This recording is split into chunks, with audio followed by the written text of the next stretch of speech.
Hello my dear friends, today I'm going to decode the mysteries of the web faster than you can say HTTP 404. We are diving into the wild, wacky world of Web3.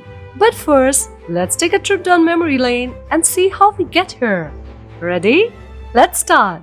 First of all, let's clear up the differences between the web and the internet. Yes, they are different things.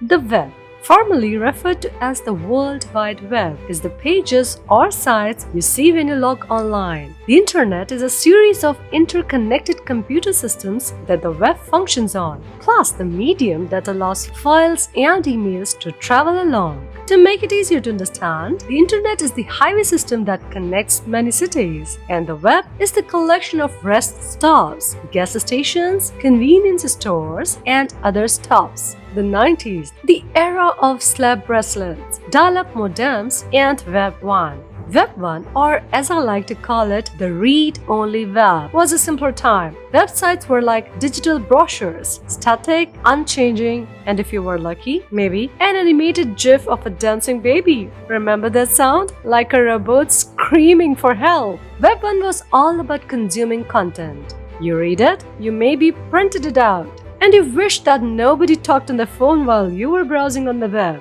Then came Web 2, the read-write web. This was the age of social media, blogs, and cat videos. Suddenly, you weren't just a consumer, you were a creator. Facebook, YouTube, and Instagram turned the internet into a giant community theater where everyone and their grandma could post content. It was the easiest way of saying, "Excuse me, I need my 15 minutes of fame, please." But there was a catch. While we were busy liking, sharing, and subscribing, big corporations were scooping up our data like kids in a candy store.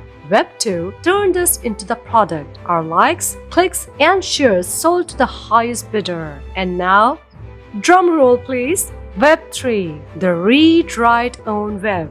Imagine a world where you have control over your data, your identity, and your digital assets. Sounds like science fiction? Well, welcome to the future, folks. Web3 is built on blockchain technology. Think of it as a digital ledger that everyone can save, but no one can alter. It's decentralized, which means no single entity has control.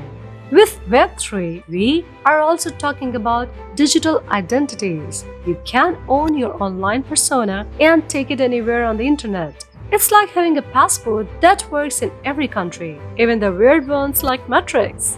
And of course, the introduction of NFTs, unique digital assets, like owning a rare comic book but in digital form. In Web3, you can actually own your online stuff. No more getting locked out of your favorite game and losing all your gear because you forgot your password. So let's recap. Web 1 was the static read-only era. Web 2 brought us the interactive read-write age. And Web 3 is the revolutionary read-write-own approach. It's the internet growing up, moving out, and getting out its own place. Thanks for joining, everybody. If you enjoyed this video, smash that like button, subscribe for more crypto education, and let me know in the comments what part of Web3 you are most excited about. Thank you for watching.